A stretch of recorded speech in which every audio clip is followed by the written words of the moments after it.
Magie des 50e. Salut. Coucher de soleil tonique dans le Pacifique en compagnie d'Éric Bellion, l'un des concurrents les plus rapides de la flotte ces dernières 24 heures. 9e au dernier classement, le skipper de Comme un seul homme devrait être demain soir le premier bisu à doubler le Cap Horn. Éric Bellion réalise une deuxième moitié de Vendée Globe assez bluffante et il nous explique qu'il y a un épisode de la course où tout a basculé. Jusqu'aux mers du Sud, j'étais assez crispé et je naviguais pas à ma façon. Et il y a un moment où il y a eu une grosse dépression dans l'Indien et j'ai décidé d'aller la chercher. Et ça a été le déclic, j'y suis allé à fond et j'ai retrouvé le plaisir de faire du bateau au reaching, sous Genaker, avec le bateau dans l'eau, quoi, ruisselant d'eau sur le pont et moi avec la banane en me disant ça y est, je rentre dans l'aventure.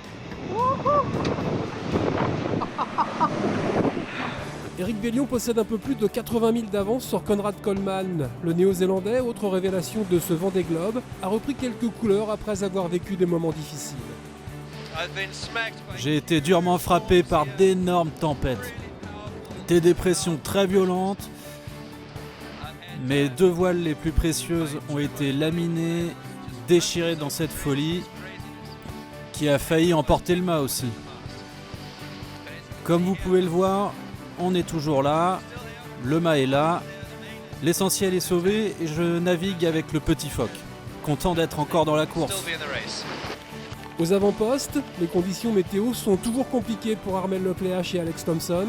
Au classement de 15 heures, l'écart entre le leader et le gallois a été repassé au-dessus des 100 000, mais à la mi-journée, le breton joint au téléphone nous est apparu quelque peu désemparé.